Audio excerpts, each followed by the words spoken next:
Hello my dear friends, welcome to Shannu's vlog. This is Chandini. అందరూ ఎలా ఉన్నారు? నేనైతే చాలా బాగున్నాను. మీరు కూడా బాగుండాలని కోరుకుంటున్నాను. ఈరోజైతే సండే కదా, మా హస్బెండ్ అయితే మార్కెట్కి వెళ్ళి కూరగాయలు చికెన్ అయితే తీసుకొచ్చారు. మేము వీక్లీ ఒకసారి అయితే కూరగాయలు అయితే తెచ్చుకుంటాము. ఇవాళ అయితే ముస్లిం స్టైల్లో చికెన్ బిర్యానీ ఎలా చేయాలో చూపిస్తున్నాను. మా పాప అయితే కూరగాయలు అయితే తీసి కవర్లో అయితే ప్యాక్ చేస్తుంది. నేనైతే 1 kg చికెన్ అయితే తీసుకుంటున్నాను. 1 kg చికెన్కి 5-6 ఆనియన్స్ అయితే తీసుకొని కట్ చేసుకోవాలి. ఒక కడాయిలో ఆయిల్ అయితే వేసుకొని బాగా హీట్ చేసుకోవాలి. మనం కట్ చేసుకున్న ఉల్లిపాయలు అయితే వేసుకొని బాగా డీప్ ఫ్రై అయితే చేసుకోవాలి. ఇవి డీప్ ఫ్రై అయ్యే వరకు పుదీనా కొత్తిమీర అయితే కట్ చేసుకోవాలి. మధ్య మధ్యలో అయితే ఉల్లిపాయలని కలుపుకోవాలి, లేదంటే మాడిపోతాయి. పుదీనా కొత్తిమీర చికెన్ ఇవన్నీ అయితే బాగా కడిగి పెట్టుకోవాలి. ఇంకా 2 నిమ్మకాయలు కూడా కట్ చేసి జ్యూస్ అయితే తీసి పెట్టుకున్నాను. ఉల్లిపాయలు డీప్ ఫ్రై అయ్యే వరకు చికెన్ అయితే కలిపి పెడుతున్నాను. మనం ఎందులో అయితే బిర్యానీ చేస్తామో అందులోనే చికెన్ అయితే కలిపి పెట్టుకోవాలి. నేను 1 kg చికెన్ అయితే తీసుకుంటున్నాను. ఇందులో 1/2 టీ స్పూన్ పసుపు, 1.5 టీ స్పూన్ అల్లం వెల్లుల్లి పేస్ట్ అయితే వేసుకోవాలి. అప్పటికప్పుడు అయితే అల్లం వెల్లుల్లి పేస్ట్ అయితే చేసుకొని వేసుకుంటే టేస్ట్ అయితే బాగుంటుంది. 1.5 టీ స్పూన్ సాల్ట్ అయితే వేసుకున్నాను. ఇంకా 3 టీ స్పూన్ కారం అయితే వేసుకోవాలి. మీరు ఎక్కువ కారం తింటే ఇంకా 1 టీ స్పూన్ కారం అయితే ఎక్కువ వేసుకోండి. నేనైతే 3 టీ స్పూన్ కారం అయితే వేసుకుంటున్నాను. 1 టీ స్పూన్ వేయించిన ధనియాల పొడి అయితే వేసుకుంటున్నాను. 1 టీ స్పూన్ పచ్చి ధనియాల పొడి వేసుకుంటున్నాను. ఇవన్నీ మసాలాలు కూడా ఫ్రెష్గా చేసుకొని అప్పటికప్పుడు వేసుకుంటే బిర్యానీ టేస్ట్ అయితే బాగుంటుంది. ఇంకా 1/2 టీ స్పూన్ గరం మసాలా అయితే వేసుకుంటున్నాను. మనం నిమ్మకాయలు అయితే జ్యూస్ చేసుకున్నాం కదా, ఆ జ్యూస్ని కూడా చికెన్లో అయితే వేసేసాను. ఇంకా కొంచెం కొత్తిమీర, కొంచెం పుదీనా వేసి బాగా కలుపుకోవాలి. చేత్తోనే కలుపుకోవాలి మంచిగా. చికెన్కి అన్ని మసాలాలు పట్టేలాగా కలుపుకోవాలి. ఉల్లిపాయలు అయితే ఫ్రై అయిపోయాయి. ఇవి ఒక ప్లేట్లోకి తీసుకోవాలి. ఇందులో కొన్ని ఉల్లిపాయలు అయితే చికెన్లో వేసుకోవాలి.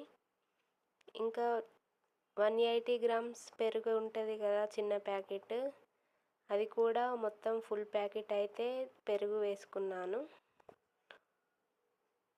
మనం డీప్ ఫ్రై చేసుకున్న ఉల్లిపాయల్లో సగం అయితే ఉల్లిపాయలు వేసుకోవాలి. ఇది కూడా మంచిగా కలుపుకోవాలి. ఇవన్నీ బాగా కలుపుకొని మనం ఆయిల్ కూడా వేసుకోవాలి. ఉల్లిపాయలు ఫ్రై చేసుకున్న ఆయిలే వేసాను 1 కప్ దాకా. 1 కప్ ఆయిల్ అయితే కరెక్ట్గా సరిపోతుంది.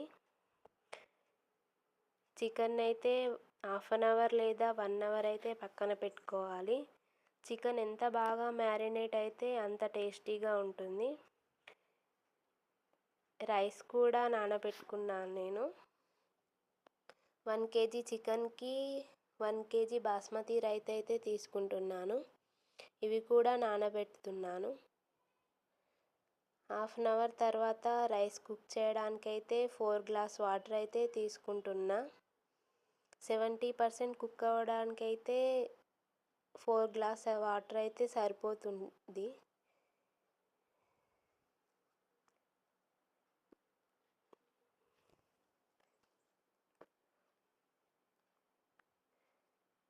మీరు ఎక్కువ వాటర్ అయినా తీసుకోవచ్చు. ఎక్కువ వాటర్ తీసుకున్నట్టయితే 70% కుక్ అయ్యాక వాటర్ వంపేసి దమ్ అయితే చేసుకోవాలి.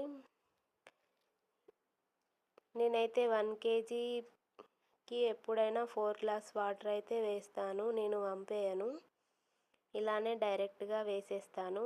ఎక్కువ క్వాంటిటీలో చేసినట్టయితే ఎక్కువ వాటర్ తీసుకొని వంపేస్తాను. ఈ వాటర్లో అయితే 1 టీ స్పూన్ దొడ్డుప్పు అయితే వేసుకున్నాను. 1/2 టీ స్పూన్ సాహిజీరా, 5-6 లవంగాలు, 4 ఇలైచి, కొన్ని మిరియాలు, ఒక చిన్న సైజ్ దాల్చిన చెక్క, ఒక స్టార్ పువ్వు, 2 బిర్యానీ ఆకులు, కొంచెం పుదీనా వేసి బాగా మరగనివ్వాలి. మన చికెన్ కూడా బాగా మ్యారినేట్ అయ్యింది. వాటర్ బాగా మరిగినాక మనం నానబెట్టుకున్న రైస్లో వాటర్ అయితే వంపేసి రైస్ అయితే వేసుకోవాలి. రైస్ బాగా కుక్ అయ్యే వరకు అయితే ఉంచకూడదు. 70% కుక్ అయ్యే వరకు అయితే ఉంచాలి. ఈ రైస్ ఉడికేటప్పుడే నేనైతే 1 స్పూన్ ఆయిల్ అయితే వేసాను. ఇలా ఆయిల్ వేయడం వల్ల రైస్ అయితే పొడి పొడిలాడుతూ బాగుంటుంది. ఒకేసారి ముద్దగా అయితే కాదు, ఇలా ఆయిల్ వేయడం వల్ల అన్నం అనేది పొడి పొడిగా ఉంటుంది. ఇక పక్కనైతే 2 టేబుల్ స్పూన్ అయితే నెయ్యి అయితే వేసుకొని హీట్ చేసుకుంటున్నాను. కొన్ని పాలు 2 టేబుల్ స్పూన్ల పాలు కూడా తీసుకొని అందులో ఫుడ్ కలర్ అయితే యాడ్ చేసుకుంటున్నాను. మీ దగ్గర సాఫ్రాన్ ఉంటే సాఫ్రాన్ కూడా వేసుకోవచ్చు. నా దగ్గర ఫుడ్ కలరే ఉంది కాబట్టి నేనైతే ఫుడ్ కలర్ అయితే వేసుకున్నాను. ఇది రైస్ అయితే చికెన్లో అయితే వేసుకోవాలి. ఇక మనం కలిపి పెట్టుకున్న పాలల్లో అయితే కలర్ కలిపి పెట్టుకున్నాం కదా, అది కూడా రైస్ పైన వేసేసాను. ఇక మనం డీప్ ఫ్రై చేసుకున్న ఉల్లిపాయలను కూడా వేసుకున్నాను. ఇందులోనే కొంచెం పుదీనా వేసాను. ఇక మనం వేడి చేసుకున్న నెయ్యిని కూడా వేసాను.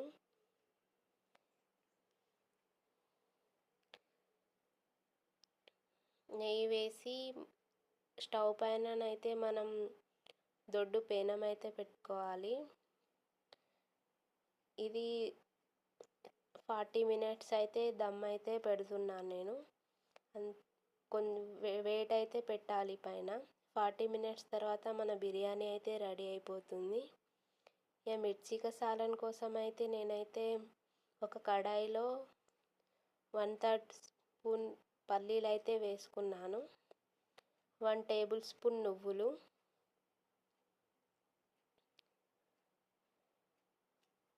1 టీ స్పూన్ గసగసాలు, 1 టేబుల్ స్పూన్ ధనియాలు, 1 టీ స్పూన్ జీలకర్ర, ఇవన్నీ వేసి బాగా ఫ్రై చేసుకోవాలి. బాగా అంటే మొత్తం బాగా ఫ్రై చేసుకోకూడదు. లైట్గా నువ్వులు, గసగసాలు, జీలకర్ర మంచి ఫ్లేవర్ స్మెల్ వస్తుంది కదా, అప్పటి వరకు అయితే ఫ్రై చేసుకోవాలి. ఇవన్నీ బాగా ఫ్రై అయ్యాక మనమైతే పేస్ట్ చేసుకొని మళ్ళీ ఆయిల్లో అయితే ఫ్రై చేస్తాం కాబట్టి ఇవి లైట్గా ఫ్రై అయితే సరిపోతుంది. ఒక కడాయిలో 1 స్పూన్ ఆయిల్ అయితే వేసి ఒక ఉల్లిపాయనైతే కట్ చేసుకొని ఫ్రై చేసుకోవాలి. కలర్ చేంజ్ అయ్యే వరకు అయితే ఫ్రై చేసుకోవాలి.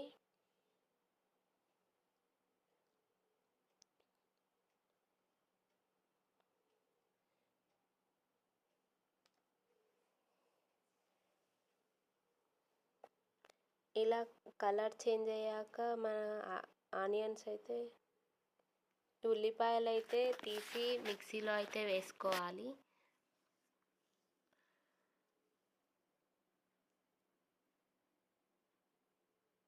ఇవన్నీ చల్లారాక అయితే మనమైతే పేస్ట్ లాగా చేసుకోవాలి. పల్లీలు, నువ్వులు, గసగసాలు, ధనియాలు, జీలకర్ర, ఉల్లిగడ్డ అయితే వేసాను. ఇందులోనే 1 టేబుల్ స్పూను కొబ్బరి పొడి, 1 టీ స్పూన్ అల్లం, హాఫ్ టీ స్పూన్ పసుపు, 1 టీ స్పూన్ ఉప్పు, 2 టీ స్పూన్ కారం,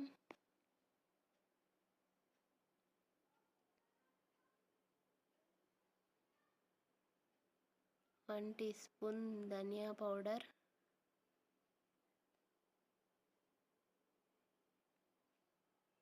కొంచెం జీలకర్ర మెంతి పొడి, ఇవన్నీ వేసి కొంచెం వాటర్ వేసి బాగా పేస్ట్ లాగా అయితే చేసుకోవాలి.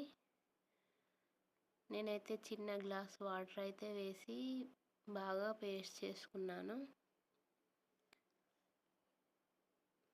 ఈ బిర్యానీలోకి అయితే మిర్చి కసాలన్ కాంబినేషన్ అయితే బాగుంటుంది. ఈ మిర్చి సాలన్ చేయడానికైతే నేనైతే ఒక కడాయిలో ఆయిల్ అయితే వేసుకున్నాను. ఇందాక మనం బిర్యానీ కోసం ఆనియన్స్ అయితే ఫ్రై చేసుకున్నాం కదా, అందులోనే కొంచెం ఆయిల్ అయితే మిగిలితే కర్రీ చేయడానికైతే ఈ కడాయిలో అయితే ఆయిల్ అయితే వేసుకున్నాను.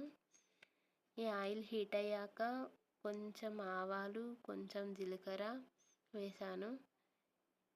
ఈ పచ్చిమిర్చి అయితే ఇట్లా కట్ చేసుకొని 5-6 పచ్చిమిర్చి అయితే మధ్యలో కట్ చేసి అయితే వేసాను. ఇవి కొంచెం ఫ్రై అయ్యాక 2 చిన్న టమాటాలని పెద్ద పెద్దగా కట్ చేసి వేసాను.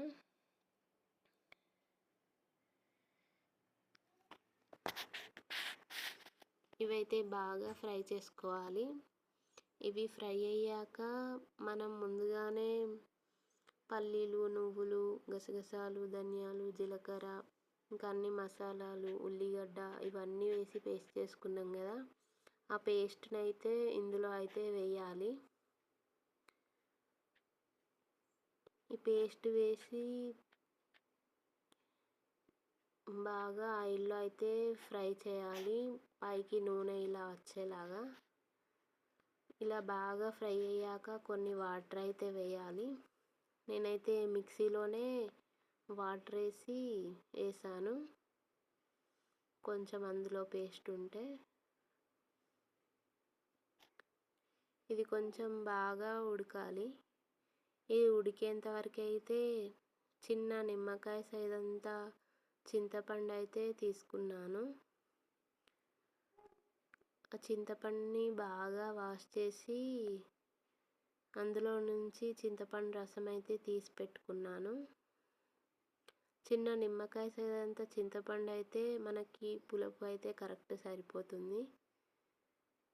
బాగా పులుపుగా వేసుకుంటే కూడా బాగుండదు, కొంచెం వేసుకుంటేనే బాగుంటుంది.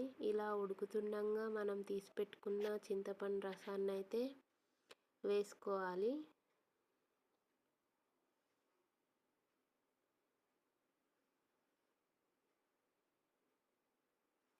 ఈ చింతపండు రసం వేసాక బాగా ఉడకనివ్వాలి. ఎంత బాగా ఉడికితే అంత టేస్ట్ అనేది బాగా వస్తుంది. ఇది కొంచెం ఉడికేటప్పుడే నేనైతే కొంచెం కల్యమాకు అయితే వేసాను. ఈ మిర్చి కసాలంలో కల్యమాకు ఫ్లేవర్ అయితే చాలా బాగుంటుంది.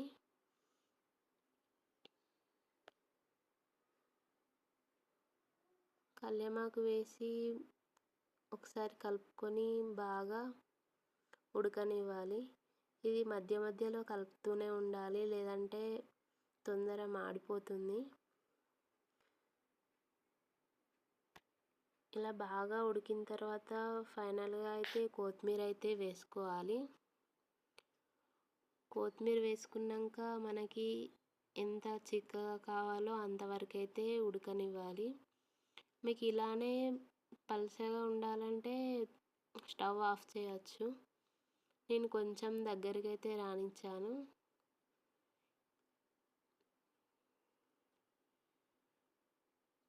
ఎక్కువ చిక్కగా ఉండకూడదు, ఎక్కువ పలుచగా ఉండకూడదు. మీడియంగా ఉంటేనే మిర్చి కసాలన్ అనేది బిర్యానీలోకి బాగుంటుంది. అంతే, మిర్చి కసాలన్ అయితే రెడీ అయిపోయింది. ఈ మిర్చి కసాలను అయితే సర్వింగ్ బౌల్లోకి తీసుకొని అయితే మేమైతే లంచ్ అయితే చేసేసాము. అంతే, Muslim style biryani with combination of mirchi ka salan. ఈ వీడియో కనుక మీకు నచ్చినట్టయితే లైక్ చేయండి, షేర్ చేయండి, సబ్స్క్రైబ్ చేయండి. సైనింగ్ ఆఫ్ మీ చాందిని.